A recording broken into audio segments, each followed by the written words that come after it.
Eli Roth es un director de cine que nos ha dado películas de terror increíbles para los que amamos el género. La saga Hostel, Cabin Fever o Infierno Verde tienen su sello. Ahora el director nos trae un nuevo slasher con un nuevo asesino con máscara. En una película en la que el capitalismo y la avaricia desencadenan una oleada de sangre. Resumiendo, Black Friday.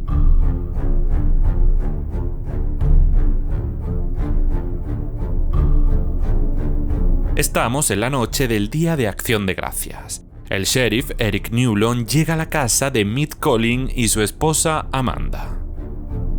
Ahí también está Thomas Wright, dueño de las tiendas Wright-Mart, su nueva esposa Kathleen y su hija Jess, que odia a su madrastra y que está deseando irse con su novio Bobby al cine con sus amigos. Mitt es el gerente de una de las tiendas Wright-Mart y está enfadado porque le ha tocado trabajar esa noche debido a que comienza el Black Friday.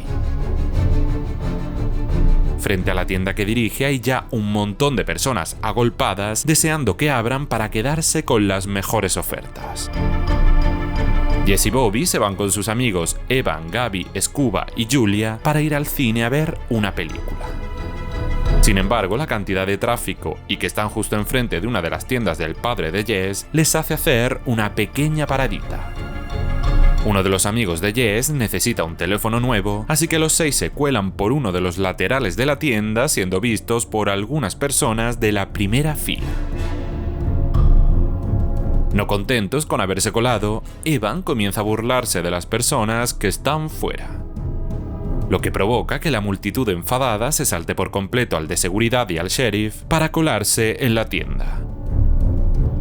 Amontonados frente a los finos cristales, el grupo de amigos de Jess teme que se produzca una avalancha. Hasta allí ha llegado ya Mitch y su esposa Amanda, que ordenan al otro tipo de seguridad que abra rápidamente las puertas.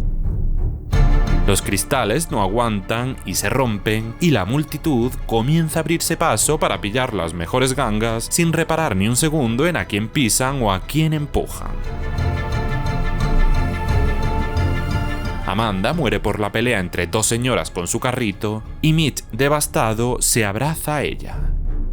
Bobby intenta ayudar a Dog, que aún respira tras ser aplastado, pero en su intento le pisan la muñeca y se la parten. Dog muere mientras el otro agente de seguridad logra huir de allí. El sheriff Newlon, desesperado, dispara al techo. Un año después de la tragedia, todo parece seguir igual en la cadena Wright-Mart. Las investigaciones no avanzan porque se perdieron misteriosamente las grabaciones de las cámaras de seguridad. Así que nadie hasta ahora ha pagado por las muertes de esa noche. Mitch, que dejó su trabajo tras perder a Amanda, ahora se está manifestando contra Thomas Wright y su empresa, por no haber asumido su error a la hora de abrir esa noche y de no contratar a más equipo de seguridad. Bobby, tras haberse roto la muñeca, no ha podido continuar con su carrera como deportista y se ha distanciado de Jess, a la que no ve desde entonces. La chica ha comenzado a salir con Ryan, otro compañero de clase que no cae muy bien del todo al resto de sus amigos. Mientras están en un restaurante de comida rápida en el que trabaja una de las que ese día estuvo en la masacre, se dan cuenta de que han sido etiquetados en una misteriosa publicación en Instagram. Quien les ha etiquetado se hace llamar John Carver, en honor al famoso peregrino que viajó hasta Plymouth hace muchos años y que se terminó convirtiendo en su gobernador. Plymouth es el lugar donde se desarrolla esta historia y donde se conoce que nació la festividad de Acción de Gracias. Bobby acaba de regresar a la ciudad después de mucho tiempo y su reencuentro con Jess es bastante frío al principio. El chico le pide perdón por cómo desapareció de su vida y le dice que tiene un amigo para lo que necesite. Esa noche, tras hacer caja, Lizzie se encuentra con la máscara de John Carver en la cara de un asesino que trata de matarla con un hacha. Lizzie se esconde en una habitación, pero tras no lograr desbloquear su teléfono por la sangre, corre hacia la calle. El asesino la está esperando dentro de su coche, con el que la persigue hasta partirla en dos. Sus piernas aparecen al día siguiente en el cartel de Rymart, alertando así a todo el mundo de que un asesino está suelto por la ciudad. Jess y su grupo de amigos sospechan entonces que la publicación en la que han sido etiquetados no ha sido al azar, y piensan que el asesino de la máscara de John Carver quiera ir también a por ellos. Newlon abre una investigación después de enterarse de que Lizzie estuvo presente el día de la masacre. Jess, dispuesta a averiguar la verdad de aquel día, aunque eso afecte a su padre, entra en su despacho para buscar las imágenes de esa noche que sabe las escondió para no sufrir represalias. Descubre que su actual novio Ryan está en ellas con una actitud extraña, y empieza junto a sus amigos a no fiarse de nadie. Piensan que Mitch tiene motivos más que suficientes para ser el asesino, y que puede estar vengándose por la muerte de Amanda. Mientras tanto, el otro guardia de seguridad que no pudo evitar la estampida está preparándose para huir de la ciudad por miedo a ser el siguiente. Efectivamente, sabe que lo es cuando ve una máscara de John Carver en su sofá. El asesino lo mata frente a su gato, al que echa comida, llevándose tras esto la cabeza del guardia de seguridad. Y es que el psicópata está organizando una cena en un lugar secreto con todas las cabezas de los que está matando. Sus siguientes víctimas son dos de los que incitaron para saltarse la valla. Lonnie y su novia Amy mueren cuando John Carver le tuerce el cuello a uno y le clava cuchillos bajo un trampolín a la otra. Jess va en ese momento con Evan y Gabby a la escuela secundaria de la ciudad, mientras Newlon y sus oficiales están fuera. Se terminan separando y así John Carver puede noquear a la pareja y perseguir a Jess, que logra escapar por poco del asesino. Su siguiente víctima es Julia, otra de las amigas de Jess cuyo padre se la ha llevado para mudarse hasta Florida. Scuba no quiere separarse de su novia, por lo que busca la manera de encontrarse con ella. Esta está siendo mientras tanto atacada por John Carver, que ya ha matado a su padre.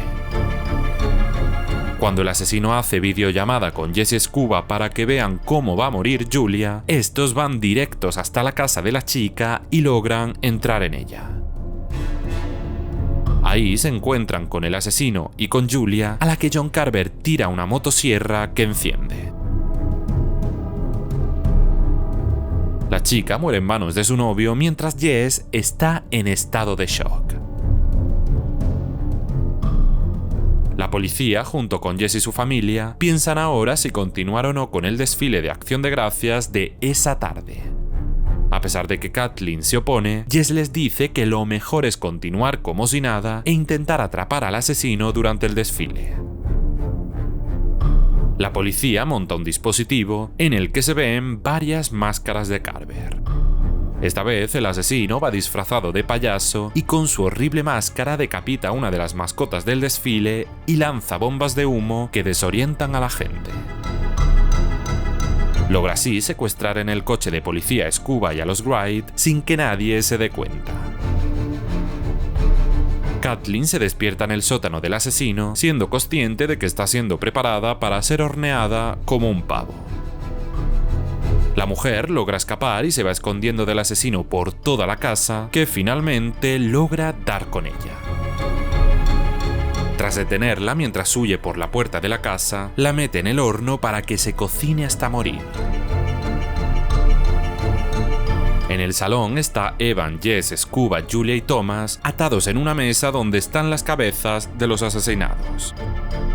John Carver comienza a retransmitir en vivo la cena, diciéndole a Evan que él va a ser el protagonista de un vídeo viral como el que hizo cuando ocurrió la masacre. Le aplasta el cráneo frente a todos mientras los espectadores lanzan sus me gustas. Tras esto, el asesino pone el cuerpo carbonizado de Kathleen en el centro de la mesa y corta una rodaja para dársela de comer a su esposo Thomas. Jess, mientras tanto, logra cortar la cuerda con un anillo que pasa a Scuba y así ambos atacan al asesino. Jess logra escapar mientras que el asesino y Scuba pelean. Tras huir por el bosque, llega hasta un almacén donde ve a Newlon inconsciente en el suelo. Ve también a lo lejos a su ex Bobby entrando en el almacén y piensa que él es el asesino. Aunque lo persigue, no logra dar con él. Newlon se queda con ella diciéndole que el asesino es Bobby y que sus amigos y su padre están a salvo. En una de las habitaciones del sitio, Jess, todavía impactada, se da cuenta de que en el bajo del pantalón del sheriff hay pinchos como los que había en el bosque que tuvo que cruzar. Newlon le desvela que efectivamente él es el asesino y que comenzó esta matanza para vengarse por la muerte de Amanda, con la que había empezado una relación a escondidas de Mitch y que estaba embarazada en el momento de la estampida. Jess le revela que lo ha retransmitido todo en vivo como él hizo con la muerte de su amigo. Newlon va tras ella para matarla, pero Bobby logra salvarla. Juntos tratan de escapar en una camioneta, pero Newlon los detiene atando una cuerda a una viga. Jess logra entonces poner a inflar una de las mascotas del desfile y espera que Newlon se acerque para disparar a la mascota. Cuando lo hace, todo salta por los aires, envolviendo a Newlon en llamas y haciendo que Bob y Jess sean expulsados del sitio. La policía le dice a Jess cuando llega que es imposible que Newlon haya sobrevivido al fuego, ya que lo único que han encontrado son cenizas. Jess, totalmente paranoiada, cree ver a Newlon disfrazado como un bombero. Y sueña esa noche que el asesino de John Carver ha regresado mediante su armario para matarla.